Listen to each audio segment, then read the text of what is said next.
इस वक्त SIFC को लेकर जो प्लान बना है उसमें माइंस को बड़ा अहम एक अहमियत भी दी गई है और एक एलिमेंट भी है। आप इसको किस तरह देख रहे हैं, क्योंकि हमने इतने अरसे तो कुदरती मालामाल से ज़खायर से इस्तेफादा नहीं ले सके हम। देखिए, हमारा फेलियर की जो वजह है, जो 30-35 सालों में जो फेलियर हुई है, उसकी वजह यह है कि उसको ओन नहीं किया पॉलिटिशियंस ने मादनियात को, और रिकॉर्डिंग का आपके सामने है कि वो उस वक्त के चीफ जस्टिस ने उसको ख़राब किया। अभी जो इनिशिएटिव लिया है ये आर्मी चीफ की सुपरविजन में है, भी रही है उनकी, और मैं ये समझता हूँ कि मैं ये समझता हूँ कि ये प्रोजेक्ट पाकिस्तान आर्मी इसको सपोर्ट कर रही है, तो डेफिनेटली ये जो है बहुत ज़्यादा डिविडेंड देगा, बहुत ज़्यादा फ्रूटफुल होगा, और जो लोग हैं इसमें और जो इन्वेस्टर्स आ रहे हैं उनका कॉन्फिडेंस शटर नहीं होगा, जो कि बहुत ज़्यादा इंपॉर्टेंट है हमारे लिए। अदरवाइज तो ये होता है कि एक गवर्नमेंट आती है, वो एक पॉलिसी लाती है, दूसरी आती है उसको रिवर्स कर देती है। CPEC भी इसी वजह से हमारा खराब हुआ कि एक गवर्नमेंट आई तो उसने इनिशिएट किया, दूसरी आई तो उसने उसको रोक दिया। तो ये एक जो परमानेंट फोर्स है और जो जिसमें स्टेबिलिटी है और जो डिलीवर करती है, अगर उसकी सुपरविजन हो और उसकी बैकिंग हो उस किसी भी प्रोजेक्ट में, जो वो प्रोजेक्ट पे कामयाब हो जाता है। तो मैं ये समझता हूँ कि हमारा जो वे आउट क्या है, हमारा वे आउट ये है कि हमें अपने नेशनल रिसोर्सेज को एक्सप्लोर करना है। नेशनल रिसोर्सेज हमारे कहाँ हैं? हमारे नेशनल रिसोर्सेज जो है वो बलूचिस्तान में है सबसे ज्यादा, या फिर ये आपके जो गिलगित बल्तिस्तान वाले एरिया है उधर है, तो हमें KP में है। तो हमें वो चाहिए कि जो देखें, जो फंडामेंटल्स है ना हमारे, जो आपकी हम टेक्सटाइल को सबसे ज्यादा वो कर देते हैं इमारात, सब 25 साल से 30 साल से 40 साल से हम टेक्सटाइल को लुक आफ्टर कर रहे हैं। टेक्सटाइल नहीं उठ पाया, जिस तरह से हमारी जो इकोनॉमिक टीम है, हम बैंकर्स को हायर कर रहे हैं, हम जो है वो इस तरह के लोगों को हायर कर रहे हैं। एक म्यूजिकल चेयर है जो पिछले 30 साल से, वही 7-8 चेहरे हैं जो आ रहे हैं, जिनका मैं ये समझता हूँ कि मईशत की रिफॉर्म से कोई ताल्लुक right people for right job नहीं है। वो आउटडेटेड लोग हैं, 70-70 साल के लोग हैं, वो कर चुके। अगर वो इतने अच्छे होते तो 3-3 दफा बन चुके हैं, इलेक्टेड गवर्नमेंट में बन चुके हैं, केयरटेकर में भी बन जाते हैं वही लोग आके। तो मेरा उन लोगों से रिक्वेस्ट है कि वो अब टर्न डाउन कर दें, और आउट ऑफ बॉक्स सोल्यूशन ये है कि जो नौजवान हमारे बाहर सक्सेसफुल लोग हैं, एंटरप्रेन्योर्स हैं, या जो एकेडमिया से ताल्लुक रखते हैं, जो हार्वर्ड में पढ़ रहे हैं या पढ़ा रहे हैं, ऑक्सफोर्ड में है, स्टैनफोर्ड है, प्रिंसटन है, वहां के लड़कों को लाके करें। अगर वो भी नहीं मिलते तो फिर आप कोई, जिस तरह से हम क्रिकेट टीम में कोच लाते हैं बाहर से, तो कोई एक इकोनॉमिक विजिट लाके बिठा दें जो हमारी उसको 5 साल 8 साल इसकी डायरेक्शन को सीधा कर दे। देखें, हमारे जो बच्चे हैं, हमारी जो नई जनरेशन है, वो बहुत इंटरप्रेन्योरिंग है, बहुत इंटरप्राइजिंग है। हमें ये चाहिए कि उनको रास्ता दें, ना कि ये जो डेड वुड्स हैं।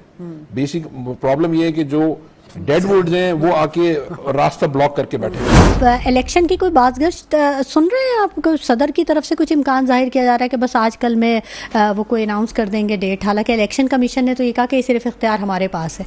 इलेक्शन कमीशन पाबंद है आपकी इलेक्शन डेट देने के लिए, ठीक है, मगर जो कॉन्स्टिट्यूशन है उसमें वो अमेंडमेंट नहीं हो सकी है, और उस अमेंडमेंट के हिसाब से मतलब कॉन्स्टिट्यूशन में जो कि अमेंडमेंट नहीं हुई तो फिर प्रेसिडेंट की पास भी है।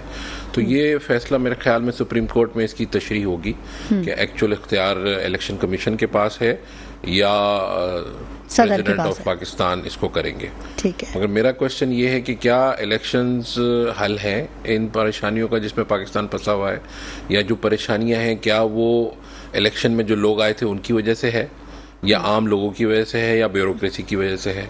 लाकानूनियत जो उरूज पे है, ज़मीनों पे कब्जे हो रहे हैं, स्मगलिंग हो रही है, चोर बाजारी हो रही है, होर्डिंग हो रही है, आपके जो वीट है, शक्कर है, सीमेंट है, वो स्मगल होके पाकिस्तान से बाहर जा रहा है। आपने जो है एक्सपोर्ट्स की परमिशन दे दी शुगर को, और शुगर की शॉर्टेज करके अब वही शुगर वापस इंपोर्ट होगी।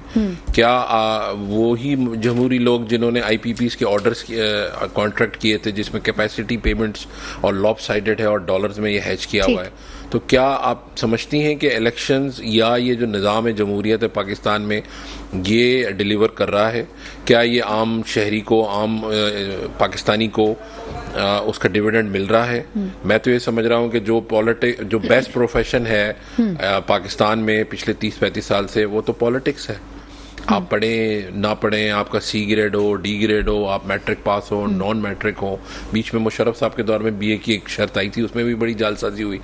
और आप किसी भी पॉलिटिकल स्लोगन के साथ आ जाएं और आपकी तकदीर पलट जाएगी। या अगर आपके वालिद साहब या भाई साहब कोई आपके सियासत में है मौजूद तो आपका भी रास्ता बन जाएगा खुद जी ब खुद। बिल्कुल ऐसे ही है। वो इलेक्टेबल्स हैं, जो इलेक्टेबल्स नहीं है वो किसी भी इलेक्टेबल के छोटा पाना बन के और वो भी सियासत में आके आप इन 30-35 सालों में ऑडिट कर लें पॉलिटिशियंस का कि वो कहाँ थे और अब कहाँ पे हैं, irrespect of any all political organizations, religious or pure political organizations. You can have an audit, independent audit since 1985 till 2023 कि वो लोग कहाँ थे और अब कहाँ है और कौम कहाँ थी और कहाँ पहुंच गई, मुल्क का जीडीपी कहाँ था और आपकी पॉपुलेशन एक्सप्लोजन है, आपकी एजुकेशन नहीं है, हेल्थ फैसिलिटीज नहीं है, क्या कोई इस पे बात करता है? आपकी यूथ बल 79% आपके जो यूथ है वो बिलो द एज ऑफ 35 है और 69% बिलो द एज ऑफ 30 है। तो क्या हम उस पर बात करते हैं? क्या हम उनको एम्प्लॉयबिलिटी की बात करते हैं? हर शख्स ये कहता है कि इलेक्शन करा दो या कि मेरे जो खाने पीने का जो काम है वो जो रुक गया है वो दोबारा से शुरू हो जाए। ठीक है। तो मैं तो ये समझता हूं कि हमें रीथिंक करना पड़ेगा और चीजों को रीराइट करना पड़ेगा और ऐसी एक सोल्यूशन लेकर आना पड़ेगा जिसमें आम शहरी को उसका जो है वो बाख्तियार हो जाए।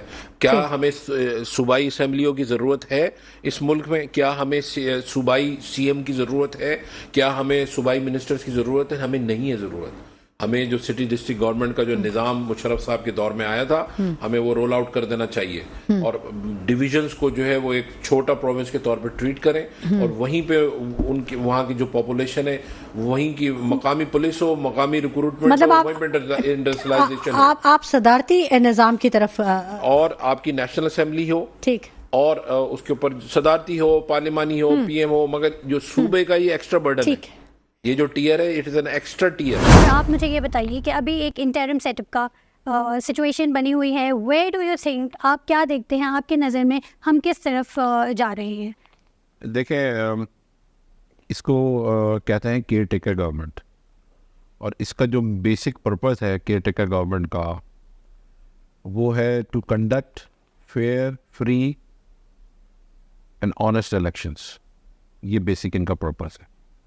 मगर इस दफ़ा हुआ कुछ यूँ है कि सेंसस कंप्लीट हुआ है अभी आकर अगस्त में और 8 या 9 को जो है ये जो नेशनल असेंबली सुपर एनुएट हो रही है, अपने टर्म पूरा कर रही है। जब सीसीआई से अगर ये नोटिफाई हो जाता है सेंसस का रिज़ल्ट तो फिर एज़ पर लॉ हम पाबंद हैं कि हम फ्रेश हल्का बंदियाँ करें और on the basis of new delimitation election कराया जाए और उससे फिर ये हो सकता है कि इलेक्शन चंद माह आगे जा सकते हैं। पुरानी सेंसस पे इलेक्शन कराना 2017 में बहुत ज़्यादती है उन लोगों के साथ जो कम गिने गए, बिलखुसूस कराची और हैदराबाद के लोग।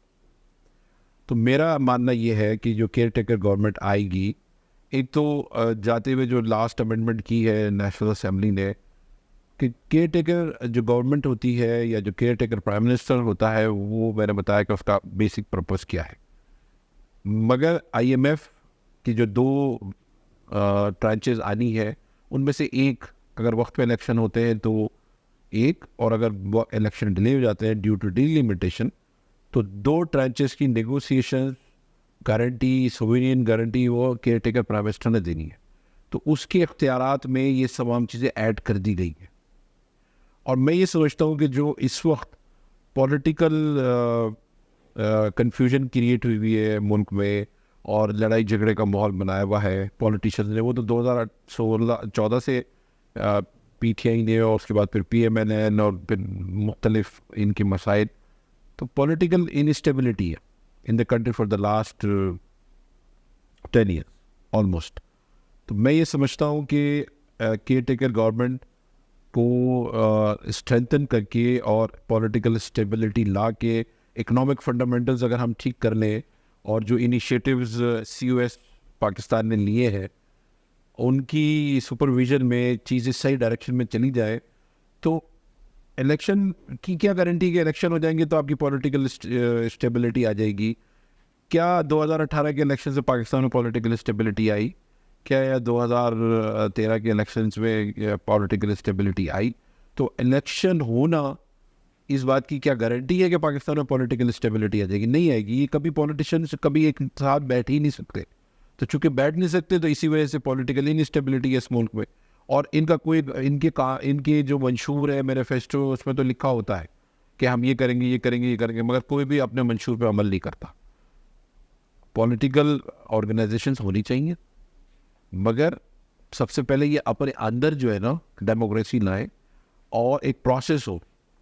आप इंडिया में भारतीय जनता पार्टी जो है, जो कि आरएसएस का पॉलिटिकल विंग है और हिंदुत्व को प्रमोट करती है, हेट को प्रमोट करती है, मगर उनका एक सिस्टम इस तरह से कि एक चाय वाला प्राइम मिनिस्टर बन गया।